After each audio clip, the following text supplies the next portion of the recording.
Welcome to Decades of Horror, the classic era. The vampire could be insane or equally someone in full control of his mental faculties. I've narrowed it down to those two possibilities. Either There's or. always more than one choice. Not in this case. It's either or.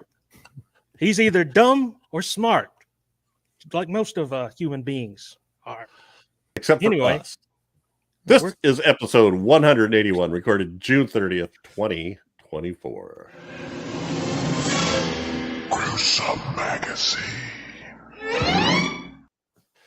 Well, wasn't that just hilarious? It was. And as the first half of 2024 winds to an end. My name is Jeff Mohr. On this podcast, we cover the good, the bad, and maybe even the ugly horror films released since the beginning of time through 1969. In each episode, we'll discuss the monsters, spirits, psychos, and villains that have haunted movie-going audiences since the dawn of film history. Hello? No, I don't watch Columbo. Sorry. Stop it.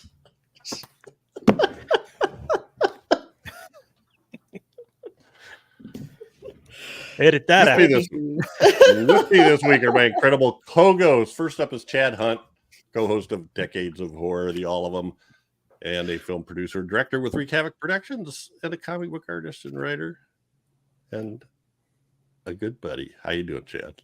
I'm good. I'm happy to be here on my favorite podcast of all times. Excellent. The world's greatest classic horror movie podcast. If Stan Lee can put it on the Fantastic Four magazine, you can slap it on here. Self-proclaimed. Also with us is Daphne, who is awesome, stupendous, and likable as hell. Daphne, how you doing? I'm doing very well. Thank you very much. And it's always great to see you guys. And I look forward to talking with you about movies. Same to you. Mm-hmm. Thanks. Doc Rotten is not able to be with us today, but we already invited Bill Mulligan, and you'll find out why in a minute. Mm-hmm. So, but don't tune out. This is yeah. Last but not least is Bill Mulligan, writer, director, special effects guru, published author, and all around nice guy. You know, I love being on this classic panel, though. I wish you guys would do a few more films from the dawn of time, because it really feels like it's kind of weighted more to the 1920s to the 1960s, leaving that huge earlier dawn of time. Yeah, there's like I movies. Put that in. I put that in because it made me think of the old Flip Wilson routine about Little David and Goliath. You ever heard that one? Little David was a pop star, and he put out his first record. They used to sit around, look at the record, going, "Damn, I wish somebody would invent record players." So that's what they were filming movies. We just didn't have any way to show them. We were thinking about showing, like Edison's Frankenstein. Yes, a few of those that are so short. Maybe putting a couple of them together for. Well, there's quite a few silent films in the teens as well that we could go, but. At one point we were listed as 1920 to 1969, but there's some stuff that I'm going to pull sometime in the teens. All right, man, this could be a long podcast. See what happens when you invite me. Decades of Horror and Gruesome Magazine are partnering with Play Now Media on several of their channels. The Classic Era is on the Classic Sci-Fi Movie Channel, the Classic Horror Movie Channel, and the Wicked Horror TV channel. So check us out there. And I think we're on most of their free ones. There's a free VOD and a free horror channel and a free classic horror channel. So check those out. And they got great movies. Like a lot of the stuff that we pick, they don't have this one, but maybe they will. By the time this podcast is over, we're going to know what toilet air freshener the janitor on the set dropped in the toilet to make the water blue. I have no info today. I'm leaving it all up to you guys. So on this podcast, spoiler alert, this movie was filmed 67 years ago. So Wow. if you haven't seen it, you should watch it first. And we found it. Daphne found it on YouTube for us. So check it out Very there. nice print of it too. It is. And with subtitles. We'll start by giving some basic details of the film we're covering, followed by each of our first impressions of the movie, and then we'll move into general discussion of whatever trips our trigger, hopefully relating to the film. So our topic today is I Vampiri or Lust of the Vampire. And I, for the life of me, can't remember that one. I get it so mixed up with Lust for a Vampire, Lust of a Vampire, Lust for, I really prefer I Vampiri, but IMDb has it listed as Lust of the Vampire. Directed by Riccardo Freda. And I'm going to apologize for names right now because I did not look any of these up ahead of time. And also uncredited Mario Bava, who also was the cinematographer. And that's why Bill is here, because Bava. Writer Piero Ragnoli, Mario Bava as Rick Sejostrom. Wow. And Riccardo Freda. The cast includes Gianna Maria Canali, Carlo D'Angelo, Dario Michaelis, Wandisa Guida, Angelo Galassi, Antoine Belpetre, and Paul Muller. Hey, that was pretty good. Production company. Yeah, I'm sure I messed some of those up, but if you say it with authority. Well, me too, but you were confident about it. And production company. Titanus and Athena Cinematographica, filmed at the Titanus Studios in Rome and in Paris. I don't know if all they had was the establishing shot of the Eiffel Tower or if there was other. I don't think so, because I'm pretty sure that was a matte painting.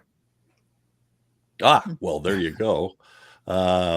It was released April 6, 1957 in Italy, but not until 1963 in the U.S. Wow. And apparently all year long, because we don't have a date. The synopsis. Paris. Young girls are found dead, drained from their blood. Now, I have to stop for a second, because I feel like there's a little bit of a translation issue here. Yeah, I do too. How were they drained? But I left it in there just because I drained from their blood. So I got a jar of blood here. We're going to drain a girl out of it. That's right. Wow. That's right. The blood's still there. We drained the person out of it. Drained from their blood. A journalist investigates these murders while the beautiful Gisele from a noble family tries to seduce him.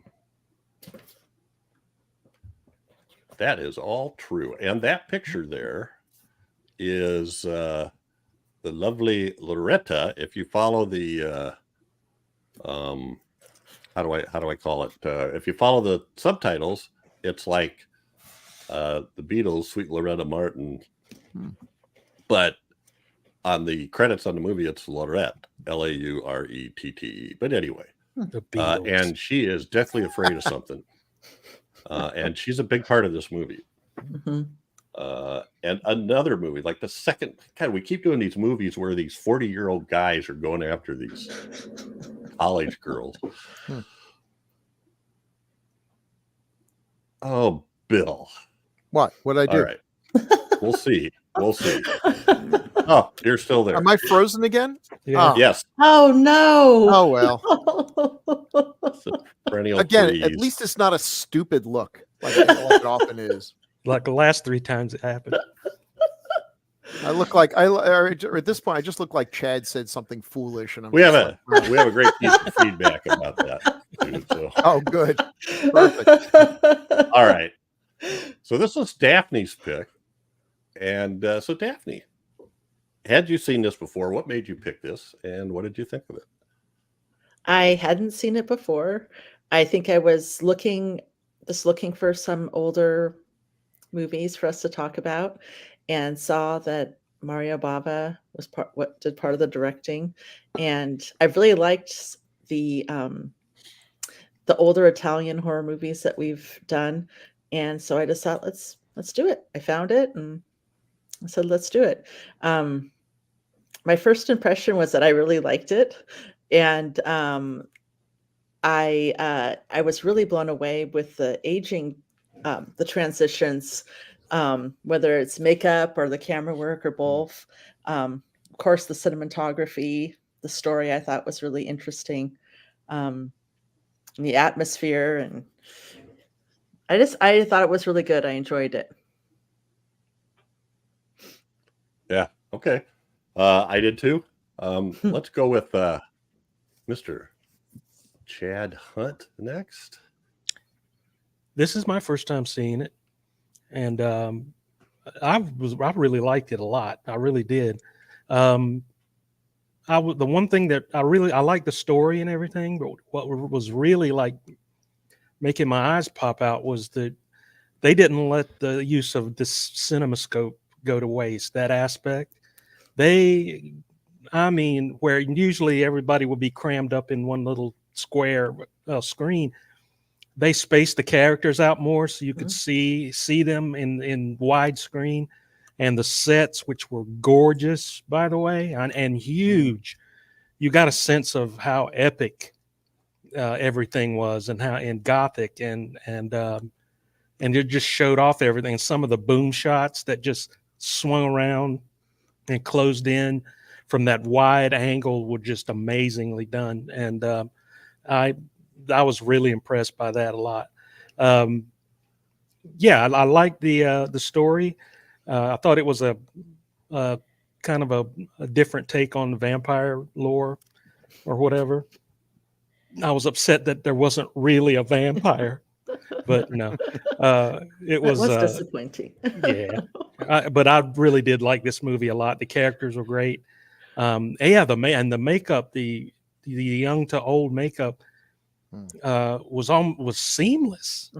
I mean, for the time, it almost reminded me of Barrymore's Jekyll and Hyde, where they used makeup, and then they used different lighting that would show different layers of makeup as he changed.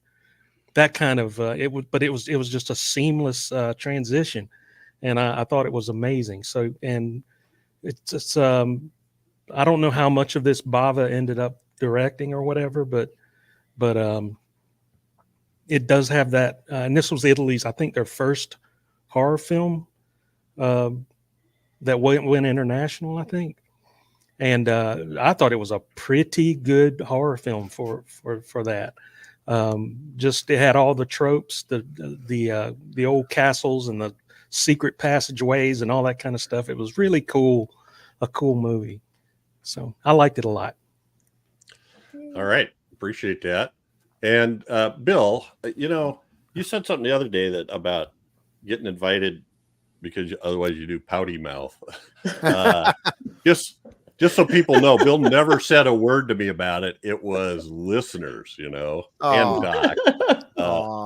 Doc was like, what? This is a Bava movie? Where's Bill? Where's Bill? I really would have loved to hear Bill on, Kill Baby I Kill. love his animated face. He's so expressive. Bill never changes from I never one change, time to the next. He always looks the same. I don't know why this keeps happening. I don't even know. Also, I don't know why I bother wearing pants, because frankly, this is ridiculous. I think you need a cutout figure. So he hasn't aged a day, literally. That's right. Had you seen this one before? No, and I love Mario Bava. He's my favorite director, and you'd think that I've seen all his films 100 times, but actually I've got this weird psycho thing where I know that there's only a few left I haven't seen, and I'm parceling them out, and I refuse to watch them if I can't watch them in a good condition. I'm not going to watch a Bava film, the few that are left for me to enjoy, in crap condition, and this one was one of the crappiest. I was never able to find a decent copy that didn't look like absolute trash.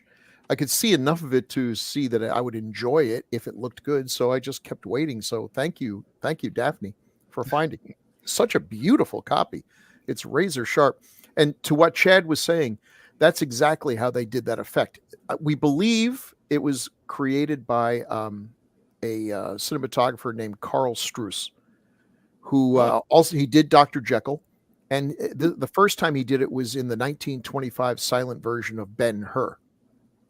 And the basic trick is you put like red makeup on someone, very extreme, very harsh, and then you put a red light on them, which makes it all look invisible. And then as the scene is going on, you slowly drain fade out the red light and put in a blue light, which will make the red pop, make it appear black. This only works with black and white film, which is why nobody does it anymore. And Bava did a fantastic job with this. It's a great technique. If you want to see the best version ever of that technique, a bad little movie called Shh, the Octopus. But it's got the greatest transformation. You can find it on YouTube, just that transformation. Octopuses have great hearing, right? Shh, there's an octopus. Quiet. Be very quiet. They're grumpy. They don't like a lot of So what did I think about this now that I finally got to see it? As a horror movie, it doesn't have a lot of horror. It doesn't have a lot of vampires. It was interesting to me when I finally doped out, oh, wait a minute, this is sort of an Elizabeth Bathory takeoff more than anything else. Said, wow, okay, that's interesting. I'm sure someone had said that before, but I didn't realize it. It's kind of a police procedural. There's a lot going on there. It's very bloodless. This was the first Italian horror movie since the 1920s. And it came out probably just a year too soon. Another year would go by and suddenly Hammer would start making its films.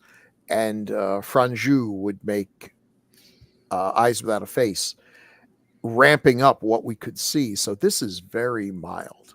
The kills are bloodless. The vampires are not very vampiric. But for all that, God, the scenery is gorgeous. The set design is brilliant. They really squeeze so much mood and class out of a tiny budget shot almost on a dare. Can I make a movie in 12 days? Turns out the answer was no, but they tried. So this is cheap and fast, but it looks like millions of bucks back when millions of bucks meant something. I like Freda. Freda is also a really good. I like the films he did. He seemed to have a habit of not finishing stuff, but he made a lot of films, and a lot of the stuff he didn't finish got finished by Bava. So okay, that's cool. And I get the feeling maybe Freda deserves credit for. Some have speculated that Freda would deliberately not finish films to get Bava out of his comfort zone and direct, because he was convinced he would be a good director, and they would immediately turn to him because he was doing the cinematography anyway, be easy to direct. I don't know if that's true or not. Well, I read that he quit before the last day of shooting. So he had 1 day left of shooting, and that's when he decided to walk off the film. But I've also read that it was the last day of shooting on that 12-day bet, but they weren't ready to quit shooting, so they had to film a bit more. One of the things Bava did, though, was change some of the script because some of the actors were not available. They were brought in for 12 days. 12 days was over, and they couldn't get them back. And that's one of the reasons why the reporter turned out to be a more of a major character than he was initially supposed to be. He was one of the few they could get back. Worked out well for him. So who knows the stories? Freda seems like he was kind of a difficult guy on actors behind the set. Little dictatorial, the exact opposite of what everyone had to say about Bava, who was much more gentle. Who knows? But I like it. It's very mild. It's very dated, but you can see the beginnings of the greatness that was about to come out of Italy in just a few short years, and definitely the greatness of Freda and especially Bava. So very happy that I got the chance to see this. So thank you again, Daphne. Excellent. Yeah, I like this a lot too. I'd heard of it, but I hadn't ever seen it.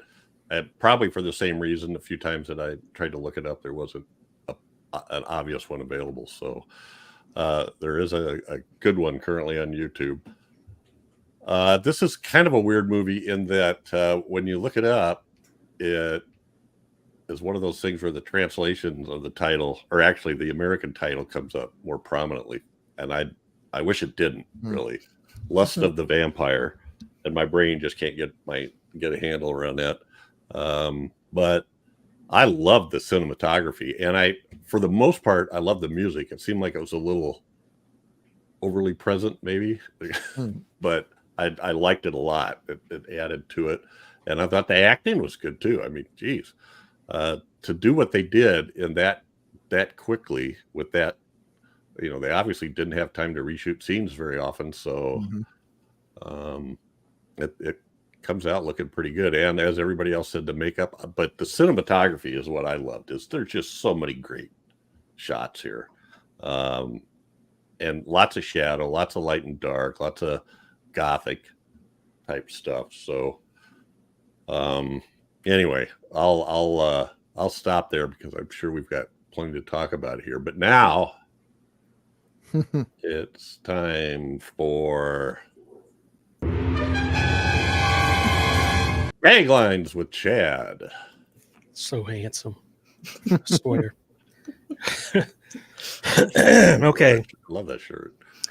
One tagline, everybody. Woohoo! Amazing. Okay. Taglines for I Vampiri are as follows. Beautiful Parisian girls were his victims. And that's been taglines with Chad. Chad's our hero, cool and rad. With him reading taglines, they can't be that bad. Oh, yes, they can. Not when I Hey. read them, buddy. That's right. Okay, I got to look for the right thing here. All right, we're going to look at some other stuff now, and Bill's put some things together, posters. There was a mess of posters for a Yeah. movie that didn't There really is. do This all is an that well. awesome poster. That is a great An poster. awesome poster. Very cool. And unlike, what Italians usually do to other films is put busty Yeah. women with low cut Yeah. costumes. I'm sure on, she doesn't and- have any other but clothes they on. didn't do that in this one. And apparently, I didn't realize too, because it's in black and white, she had red hair. Yeah. Mhm. That's the one thing about this film. When I see a Mario Bava, he didn't make very many black and white films. His use of color was just Mhm. beyond beautiful. But then when I see a black and white Bava film, I'm like, dang, it's so gorgeous. I never wanted to see him do color until I see one of his Yeah. color films, like, oh, never mind. But Mhm. I'm glad this one's in black and white. It's so rich. The dark, Mhm. the blacks are so dark and just You it's have like to see this painted in with good- light. You have to see Mhm. a good copy of this Mm, to really appreciate it. right. I'm glad I Mhm. waited. Mhm. I They was got- thinking about that too. Sorry, Chad. Just about how his color is so amazing, and that this was also it was like he knows so much about color that even he used the black and white as no color. You know what I mean? It's like That's Right. true. he like you said, painted with light, and it was Well, you really think, amazing. you really think about all the scenes that weren't shot in the castle dungeon or whatever that was, and how bright everything was. And now there Mhm. were no shadows and no blacks. It's all in the stark contrast of that. Mhm. When the evil was going on, everything got dark and shadowy. And, Yeah, Mhm. that's a No. good point. I was almost wondering, is that a deliberate choice? It almost seemed that the outside normal scenes were overexposed. yeah. But that's also, this is right about the time, at the time in Italy, they were really into the neo-realism, which Mhm. has a almost documentary look, like they just walked out there and filmed it without any lights or sets or anything. And then to contrast that, once we walk into the mansion or the evil scientist lair, it's just so fantastical. Mhm. The contrast is great. And they got Quentin Tarantino to pose for this poster. Apparently. Oh yeah. Bill, was Bava influenced by expressionism at all? I mean, no, it was a little bit earlier, but so sometimes when I look at the black and white and it looks like that, I just have Oh, to yeah. wonder. That's a good question. I think I'd have to go back and read Tim Lucas's book I know the biggest influence on Bava was the fact that he was a second generation filmmaker. His father is considered like the father of special effects in Italy. Did Oh, that's a right. I lot remember of you great telling us stuff. that before. Mhm. And then of course Mario Bava's son also went into cinema too, so it was in their blood. That's a really good question.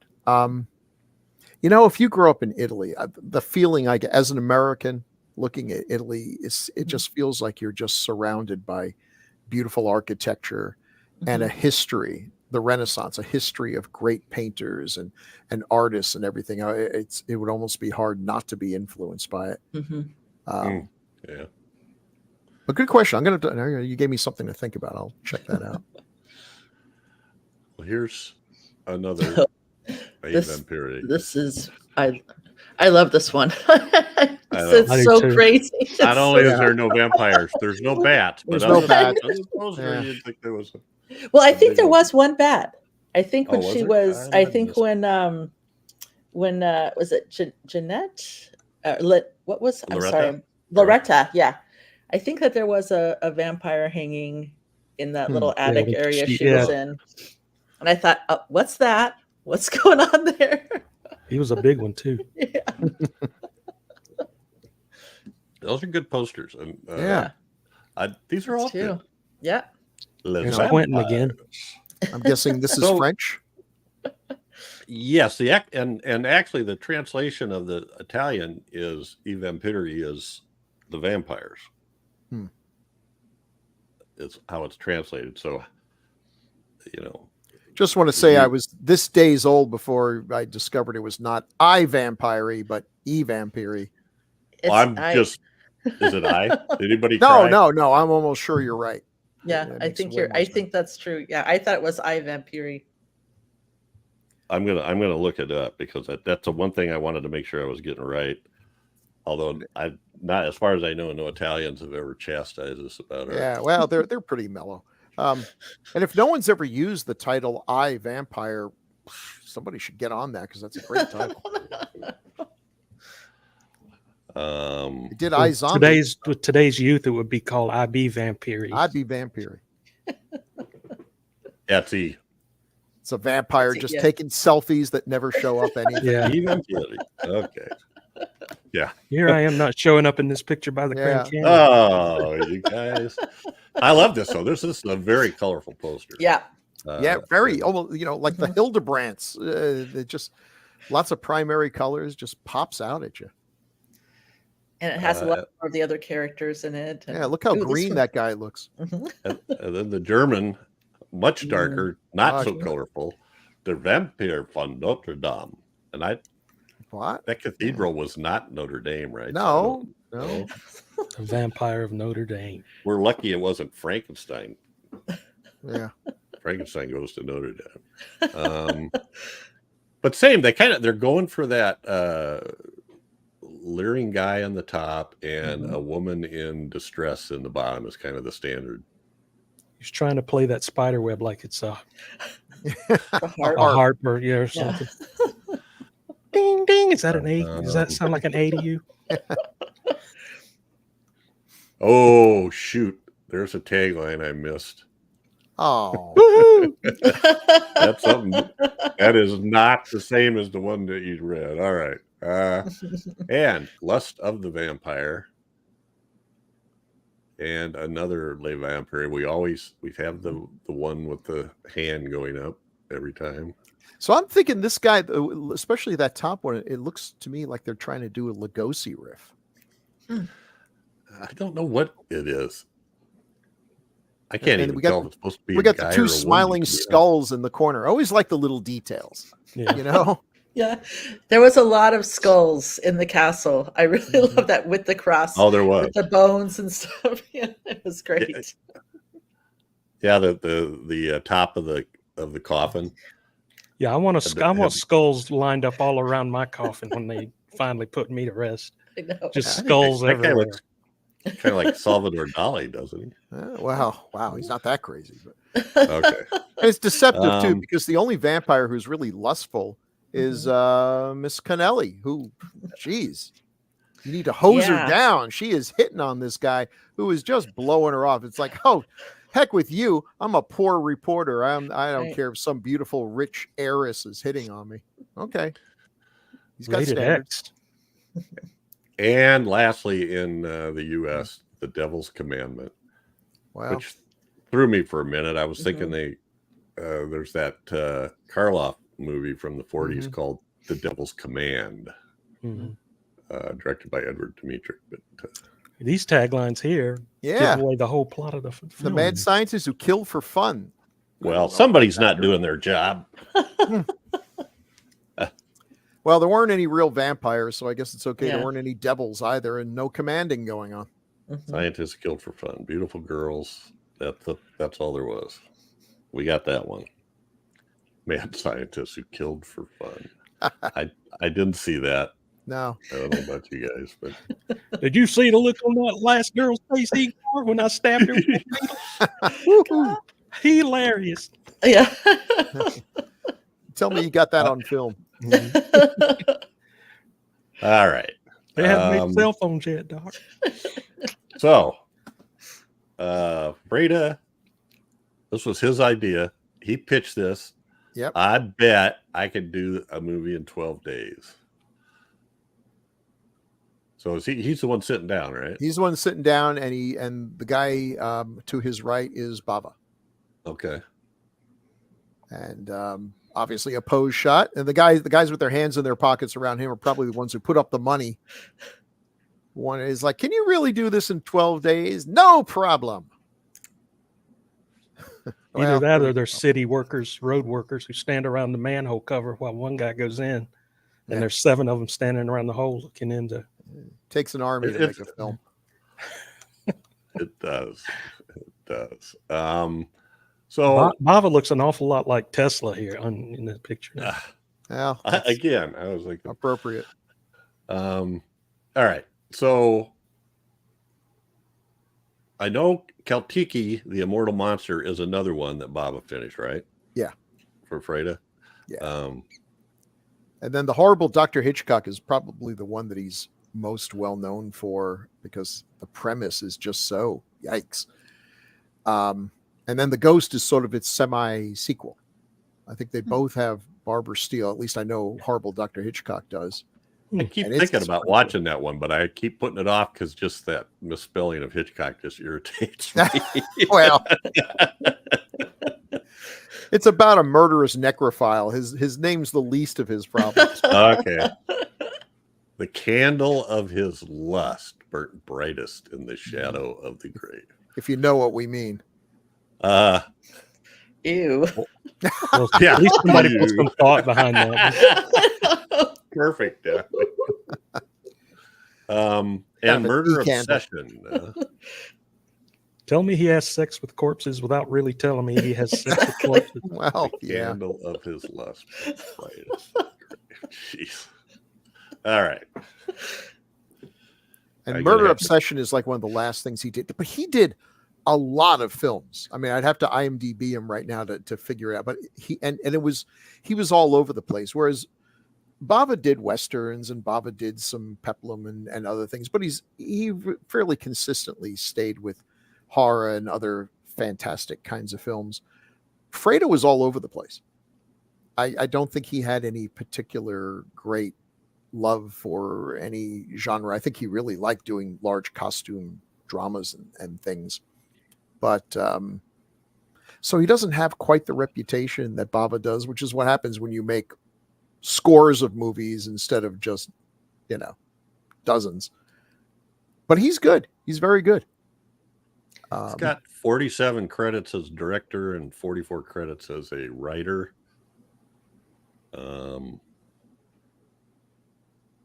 Yeah. Murder Obsession looks like tonight on the ABC mystery movie. Yeah. So is that the one? There's one called Murder Syndrome. Is that the same one, you think? That's don't his know. last one listed in IMDb. It's one of the murder trilogy. For Yeah. sure. Hey. Just, well, he didn't do much there. Wow. The Iguana with the Tongue of Fire. I say that, but actually Bava is credited with 39 films as a director. So that's not a Oh, whole this lot. says 47. Some of these are shorts. Some of these are shorts. So Okay, maybe it shorts. doesn't Okay, count. so Yeah. features. The Mexican Sleigh Ride. All right. SLAY. Get it? That's good. You get it, Jeff? I get it. I get it. I'm not good with puns, but when I can Dun, read dun, them. dun, dun, dun. All right. So that was the whole thing, right? I mean, he said he'd do it in 12 days, and after 10 days, there was more than 2 days left, so he left. Yeah. Or did they? So boot him? in a way, he, it's like I could do this in 12 days, and then he was gone after 12 days. So okay. Oh, you And thought he the said- film would be finished? Oh no, you misunderstood. Screw you That's on guys. you. I'm going That's home. on you.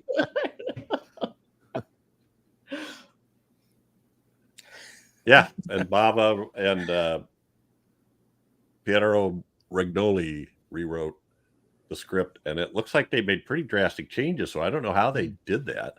How they made the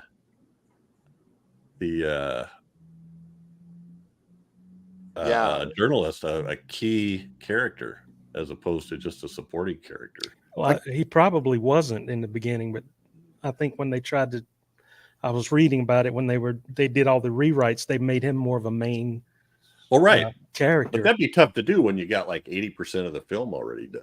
Yeah. Yeah. Well, as long as they had him, maybe they had him reshot some scenes and made him the lead instead of a useless detective.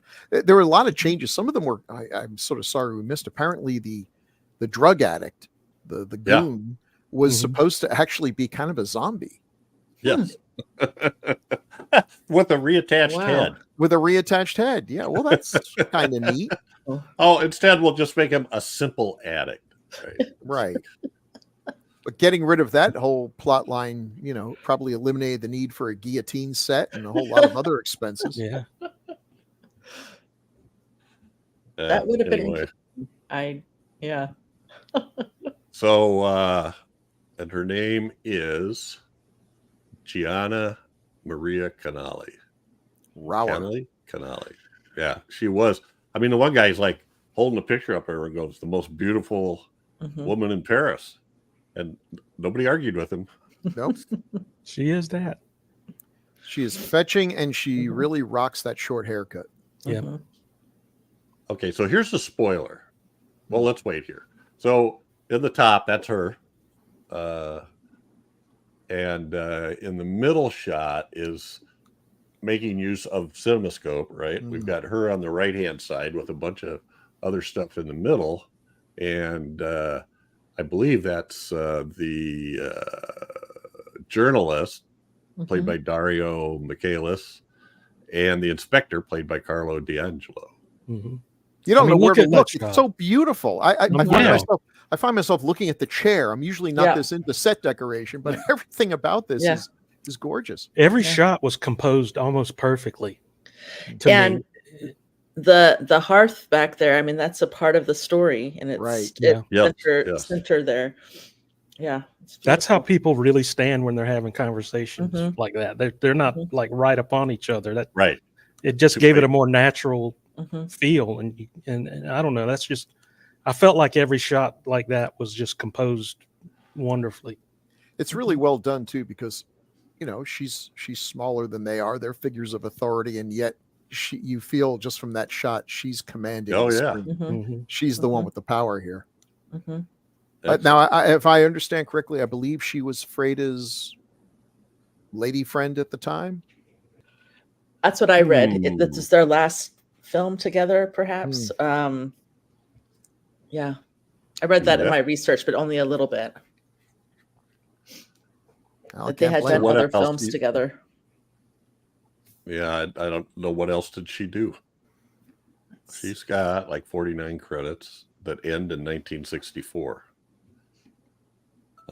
However, she lived until 2009. So, Goliath and the Vampires. Aha. She was in Goliath and the Vampires?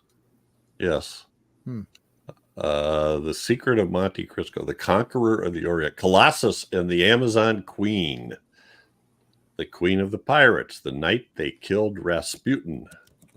She was very busy in like 60 and 61. Well, Devil's she looks Cavaliers. like she should be like an Amazon queen. You know, Yeah.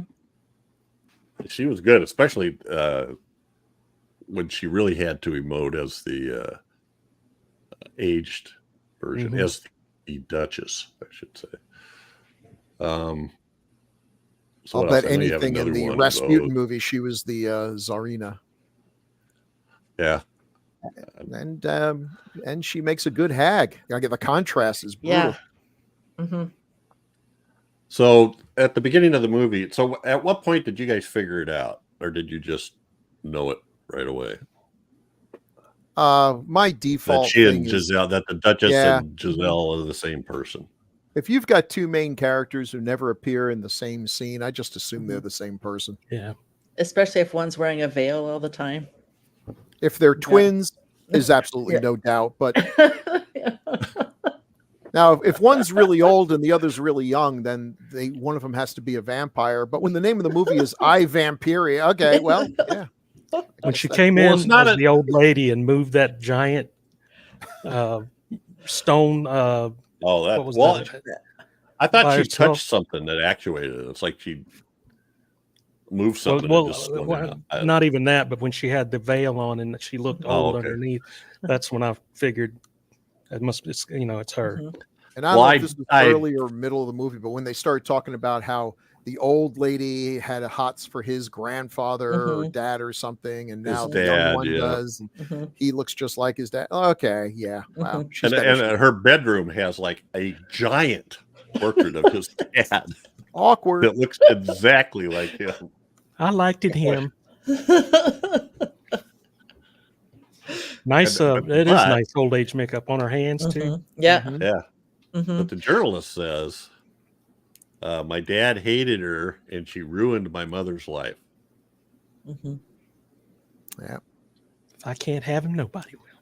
So we got it. While this is up here, I just have to talk about this thing on the, I don't know if it was on the railing, was it on the post? The thing with the boobies? Yeah. It's got the oh, yeah. Big wrought iron boobs and a cobweb wings coming out and kind of a like a gargoyle or hawk like face. Yeah, they did a couple of shots where they're right there next to whoever was talking, just as big as life, or bigger, probably. I just thought that was incredible. What is that? Is that? Looks like a gargoyle or a dragon or something. Yeah. Very strange. Very strange. Yeah. The young one's on the stairs, and then there she is at the bottom. And I didn't really figure it out for sure until, I kind of knew it because I knew this had something to do with Elizabeth Bathory, but they didn't really. I thought maybe she was going to get younger and be somebody else. But when she says, she chastises the professor, Dr. Degrand for, we have to do this now. Gisele has to be here for the party, for the ball. And that's when I kind of went, oh, yeah. What does the professor have to do with that? I don't know. She was good, and I thought the guy was pretty good too. I don't know what all. Dario? Yes. Yeah, Carlo D'Angelo is the inspector, so that's the guy I clicked on first. But he was good, but he was a typical police officer. But then at the end of the movie, what does he do? I was really on your side, but I had to make it hard on you. Yeah, right. Jackass. Because this is the Duchess. I couldn't. Yeah. Oh, my hands were tied. Yeah. I knew it the whole time. See? Yeah, that's right. I'm not just a useless inspector. The cops are just so useless in these movies. It just kills me. Just would it kill them just once to make a giallo film where the cops are actually helpful, competent, not getting in the way? it's up to the journalist to get the clues and hand them over to the cop. And first they make fun of them until it's obvious that they're correct. And then the other guy, the journalist was Dario. I thought I liked him. I thought he had a really. I thought his performance was really natural, and he did have some emotion, but it was kind of contained. But I didn't take that as like not his acting. It was more of his personality. That's what I thought. Well, I think he had to act sort of. I can't think of the word I want, but sort of bland whenever she was around, so that he didn't encourage her. I think. I think it was somebody who was surprised that his role got expanded, and he just had that surprised look on his face. What a break! Oh my God, I got all these other lines to learn in 2 days. All right. His So partner is the photographer. God, what a creep he was. Right. No, Well, that didn't work out well for him. Yeah. No, it didn't. And I did not feel bad for him. Angelo Oh, Galassi. I'd put that. So I'd here's put that some coffin gold. right in the middle of my living room. I mean, it's so pretty. Sure, people would look at me strange, but I sleep there at night. The skulls and the stuff draping on it. And unfortunately, we can't see on top of it is 2 crossbones and a skull. Yeah, it's perfect. That was the awesome part. Yes. That's exactly what I want. I want to be buried above ground. Above ground was So if they ever do make a zombie virus and I come back, I'll have something cool. And all the skulls on the wall too. I mean, yeah, heavy on the skulls. Yeah. So I have a question for you guys, because I don't know that we have a picture of it, but I was looking at that chandelier, and that chandelier had like 100 candles in it. How the hell do they light all those candles? There's got to be like one servant whose only job is to light the chandelier and put it out at night and replace candles. His name is Shaky. They cut his part. So the center picture is the Duchess walking down the kind of the great hall towards the fireplace, which has a secret panel in the back of it. Look how huge these sets were. Oh man! I know. I mean, how many times did they use that? To make it that big. I think I read somewhere that some of these set pieces were used in subsequent Bava films. And why wouldn't they? Are you going to throw that out? I don't care if it's made out of plaster of Paris. It's gorgeous. Like, write a script just based on that. That crypt, they called it a chapel, but the crypt kind of thing that they went to, I swear that looked like something out of Black Sunday. Yeah, you're right. And then at the bottom, there was like, she thinks she's going to escape. She breaks through one secret panel and then gets through another one. And now she's in this hallway with the dead bodies. Sucked dry. With really long hair. Yeah. Sucked dry.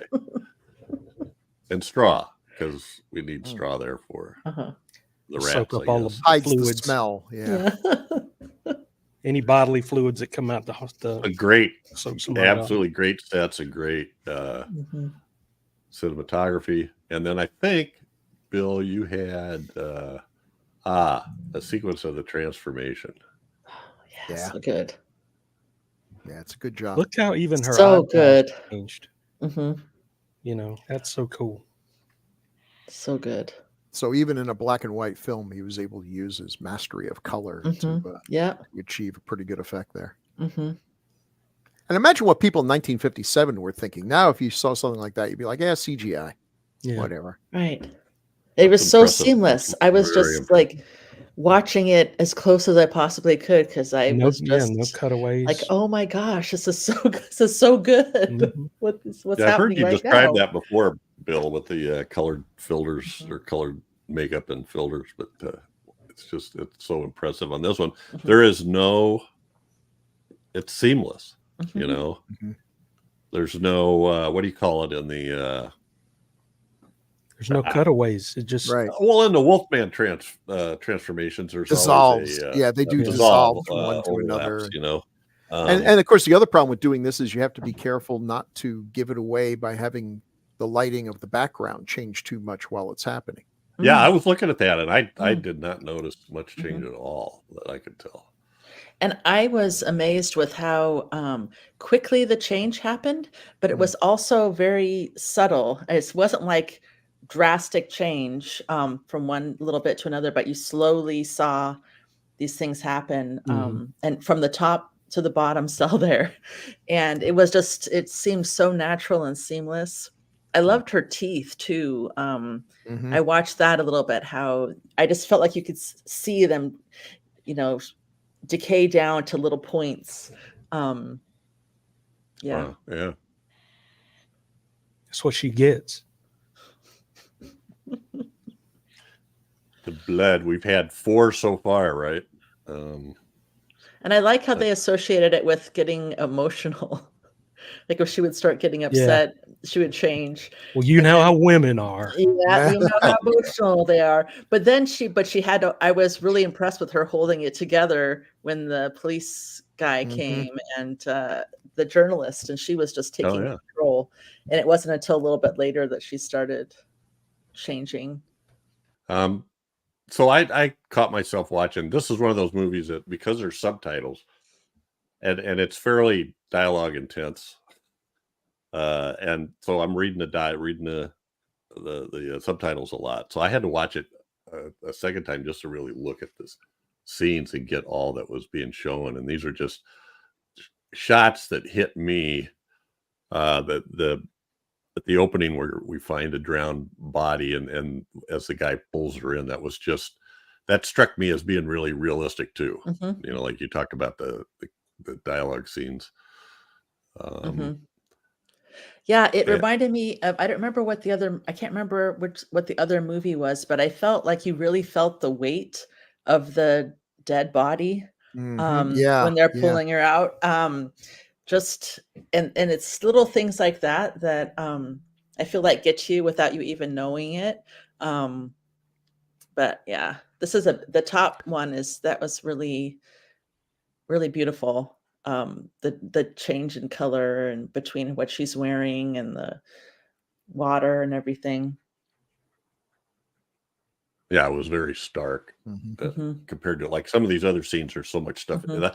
That's part of why I picked a couple of these. Like that one, there's not much in the scene. Anything Mhm. that's indoor in their sets are just so much uh, set design in there. Mhm. The one in the middle, I just thought Yeah, this railing thing was that's cool. amazing. It's just like Yeah. this old decrepit castle Mhm. that's been through I don't know what, but the railing is all curled and Mhm. torn. And so creepy. I mean, that is just so creepy. And then the bottom shot was one that was really simple. It's like the room was very stark, but he goes to see the doctor. Right? I don't remember who was there. And the doctor's he can't see her right now. He's busy. And then Mhm. we see these people operating in this silhouette before he found. Oh, that was when Joseph went there, right? The addict. Mhm. I don't know. I just find that stuff to be, Yeah. you could have shown it. You could have just not even shown it, or Mhm. had something very simple, just a door with a window, and then the guy walks out. But this, they just put so much thought into every scene. This girl looks like she's been drained from a bag of blood. What? Have you been drinking again? You're a madman. Drained from madman. They all And laughed at me, then- but who's laughing now? Oh, they're still laughing, Dave. And then I'm sure you guys noticed, but there was a lot of mirrors in this, and they made good use of it. That when the one girl Nora is attacked by, Mhm.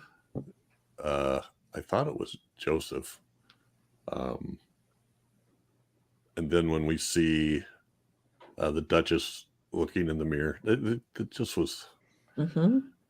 just makes it more interesting. Mhm.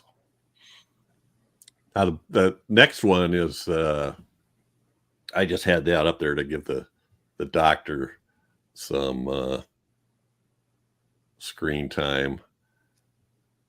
So Professor Julien Degrand, who's Antoine, I don't know, Belpetre. And he was her cousin, was it?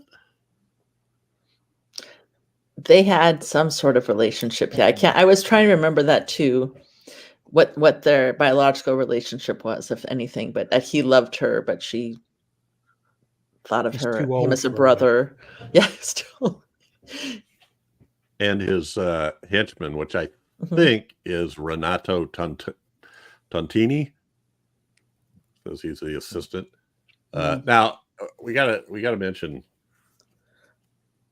when they're chasing up at the end, up through the floors of the castle, and they shoot the assistant, and he falls out.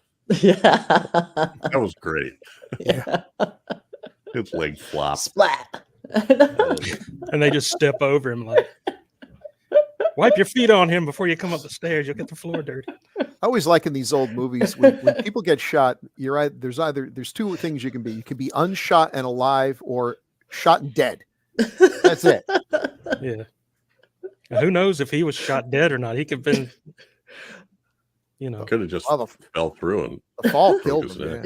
Yeah. Clearly. Well, the first time I saw it, I thought, "Oh wow, that was cool." Did you see the way his leg flopped? And then I rewound it and went, "Oh yeah, that was the dummy's leg." Yeah, sawdust doesn't have any leg joints. That's right. wasn't in bones. And that one. Sawdust feels nothing. Mhm. Works Um, cheap and feels no pain. And then in the bottom, he's talking to the journalist is talking to, isn't it it's a doctor or a coroner or something? Mhm. But that one, just the shadows again. That's straight out of film noir or Hitchcock or something. All that. It's not really doing anything. And then lastly, one other one. I thought I had another one. Maybe I already showed him. Oh no, I got another one here. Well, So- even the scenes that had nothing really going on in them, like those scenes, the attention to detail, Mhm. like the pictures that she had pinned up on next to her mirror, Mhm. and the Right, pictures right. before, and a lot of personal effects there Yeah. were really, I mean, they went to a lot of trouble to make that look pretty real. They never showed that set again, as far as I know. So it was very detailed and everything. So this thing when this Nora gets had in her dressing room in this theater. Something tells That me you like whole that setup statue. there. Jeff. Yeah, There it is again. I know. Well, I did. I couldn't see it on. You could see. He the ordered beak one on from this. Amazon Big yesterday. beak out there. I did. You get one free by when the way, you I order tried- the Blu-ray. I tried to find a Blu-ray and there wasn't one in stock anywhere. I can't remember if there's one available, but if there was, it was like one of those that was going to take 2 or 3 weeks, so I didn't go for it. But the middle picture in that theater, I just love that. If you look at the detail, Yeah. there's the spiral Mhm. staircase kind of in the middle right of the picture, and then the shadows from the light up on the Mhm. wall of the Mhm. spiral staircase. And when I think that's the stage manager, but when he's gone, this other shadow comes out. It just looms. It covers the whole wall, right? I Yeah. just thought that was great. Yeah. Although Um, that scene did kind of take me out a little bit, because the one girl who's clearly nervous about the murderous serial killing vampire is like, no, everybody go on without me. I'll Yeah. just stay here. And the guy's even like, hey, make sure you lock the unlocked door on your way out. Like, okay. Yeah. Okay, I'll be Yeah. up there still reading the newspaper, not getting ready to leave. Yeah. My back is to the door. Yeah. but I'll see him in the mirror. Okay. You know how her situational awareness is. She'll never And, get out alive. I The think bottom they need a shot is Funko Pop of that sculpture up top. Funko Pop, Yeah, they do. They do. I mean, that's crazy. It is. Who would put that on their banister? Well, me and Jeff and Or Yeah. Giger. I didn't give it nearly as much thought as Jeff did. put it on my put it on the front of my car. Yeah. And the bottom picture is the silhouette of the Duchess with I think that's the heroin addict, isn't it? Laying there, they give him the shot. It's somebody, but that it's just a really neat constructed scene. And I actually, some of these I cut part off of it. It looks better in the full, but I figured it's going to be so small and narrow. Well, there's always something going on in the shot besides the main characters, like the laboratory equipment in the window, the shadow of that. Yep. And there's always something interesting going on besides just what's the story that's unfolding on screen. And that's pretty cool. That's the entire movie is just scene after scene like that. I thought that's what really gets me. And I'm chalking that up to Bava's cinematography. Although I don't know enough about Freda to know if he was influential in that or not. I thought I read that Freda did did he play one of the doctors? Did he play the coroner? Or did you guys read that? I thought he had a short cameo, spot, thought, but I thought it was one of the doctors. No. Sorry, I should have been more prepared. Autopsy doctor, yeah. Autopsy doctor. I think when they have that shot and it's a camera's angled up and you have those three doctors leaning over. You see their heads with the masks on. Okay.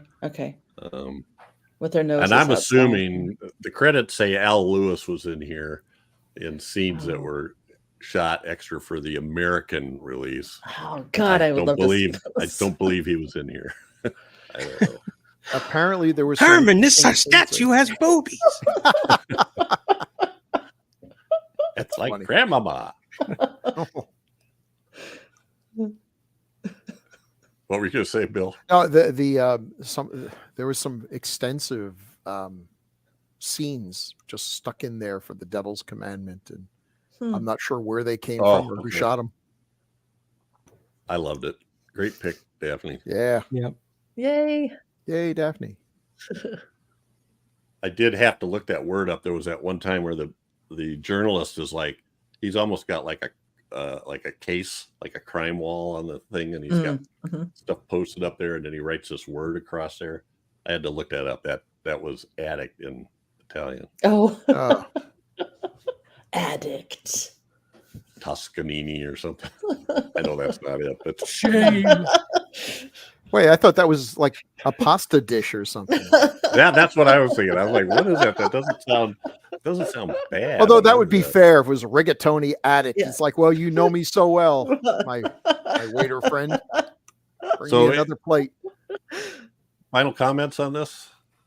Great film. Yeah. Things we haven't said that you wanted to say? A lot of fun, really enjoyable, and the beginning of greatness. Yeah. So this was before Caltiki, right? Yeah. Okay. Which we have to do at some point. I've never seen Caltiki. Oh man, you'll never be so scared of beef tripe again. It's I'm already scared of it. Yeah. I don't even know what it is. Okay. All right. So check this out on YouTube and just search I Vampiri, and it pops right up. I think you might have to put 1957 in there. Yeah. Because there's quite a few I Vampire type movies. Oh, did you? Okay. If you don't, all right. Yeah. And Lust of the Vampire, like you said, Jeff, Lust of the Vampire came up a lot, and I was really confused by that until I figured out that it was the same movie. Yeah. If you search IMDb for I Vampiri, you get Lust of the Vampire, not Lust for a Vampire, which was made 14 years later, or Lust of a Vampire, or it's articles and prepositions. That's the U.S. in their titles. All right, we do have some feedback. Hey, first one is from episode 173, the H-Man. Chad, you want to take that one? Yep. Guy Grip 9634 says on the H-Man, one of my favorites. The same guy did Matango. And I think we had some comments from him on Matango last episode, or maybe one before.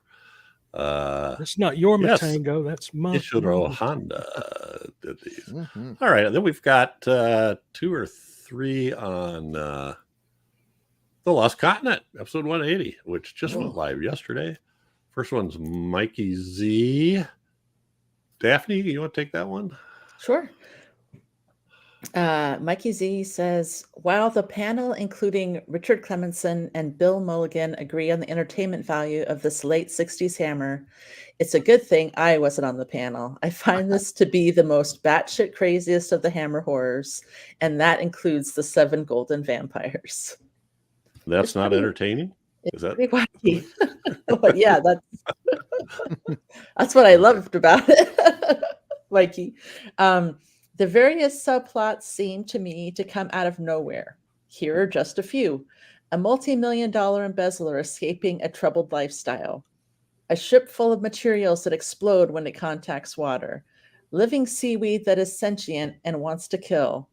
A ship graveyard of vessels lost through the centuries. Pirates who use balloons and snowshoes to avoid the deadly seas. Conquistadors from the time of the Inquisition still around ruling out judgment. Yeah. All these All points those are all- made me love it. Yeah, exactly. Yeah. I'm like, yeah. What's your point? problem is? Yeah. If that's not entertainment, what is entertainment?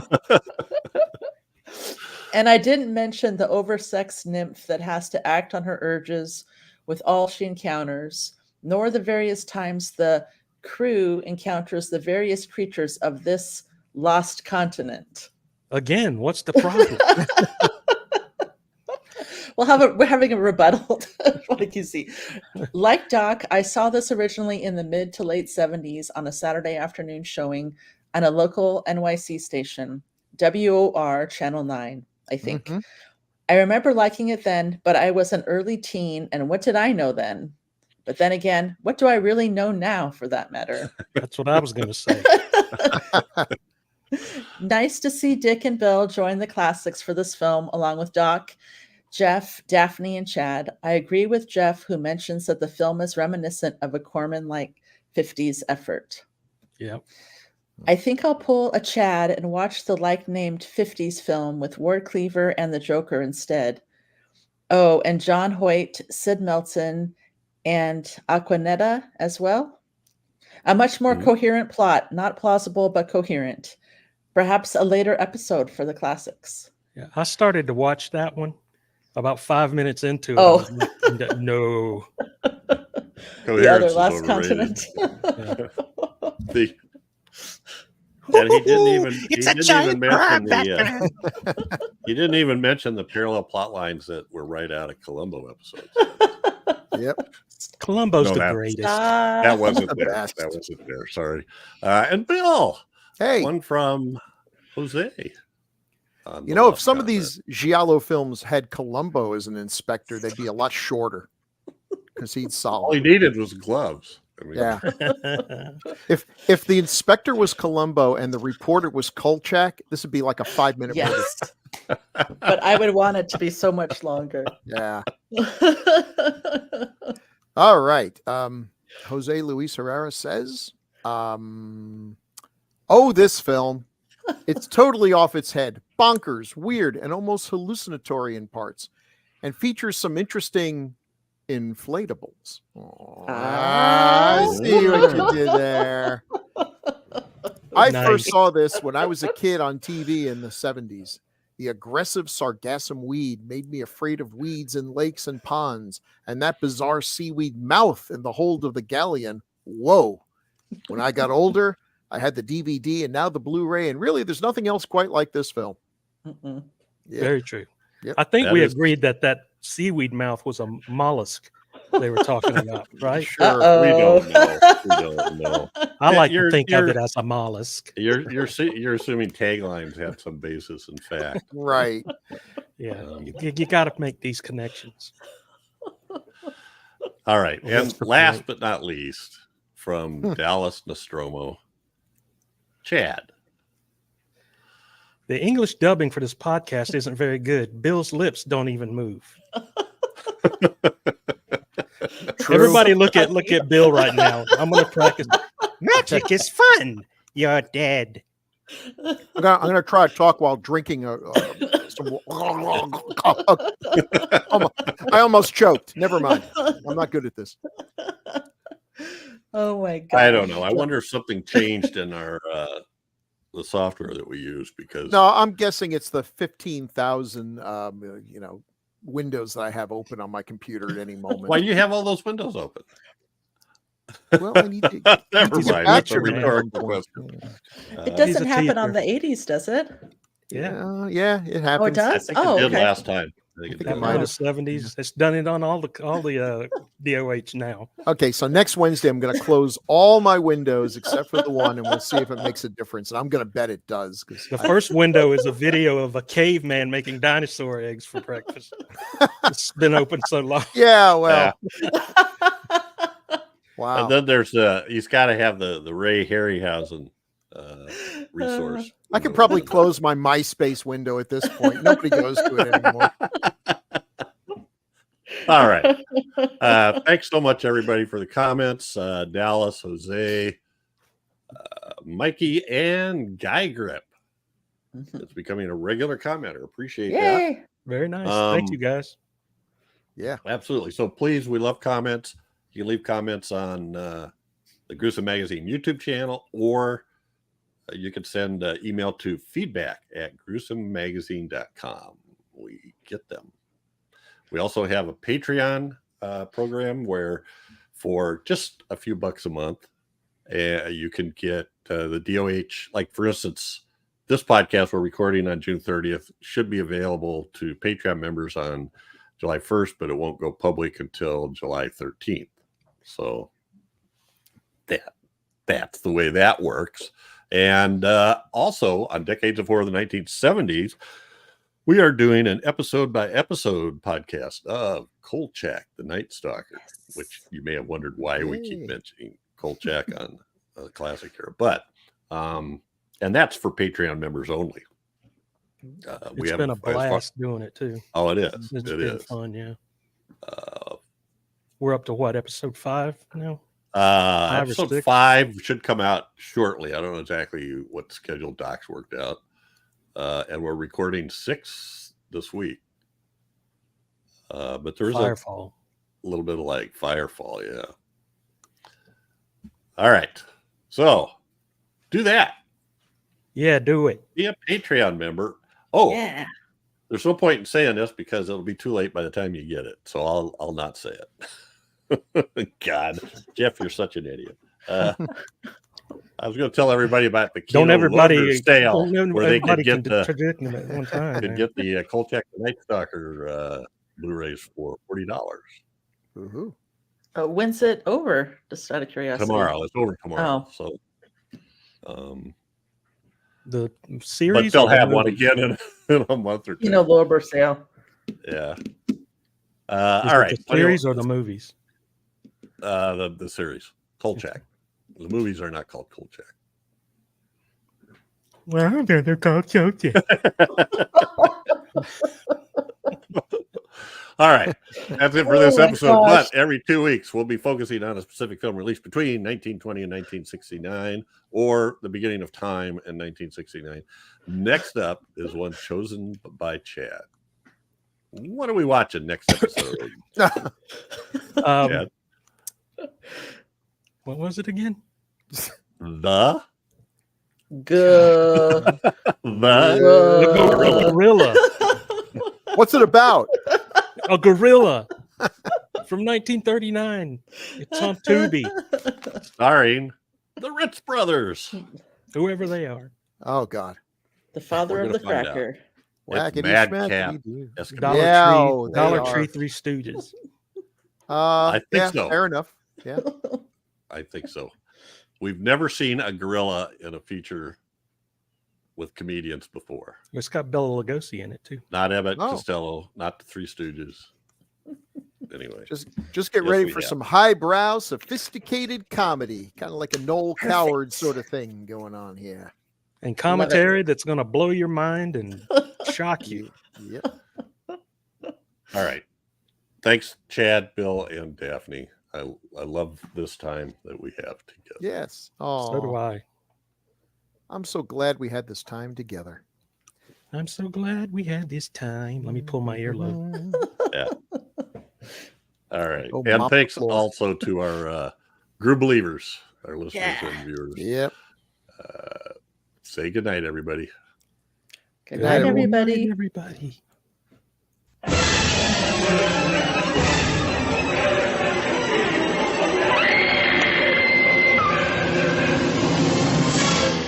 Gruesome Magazine.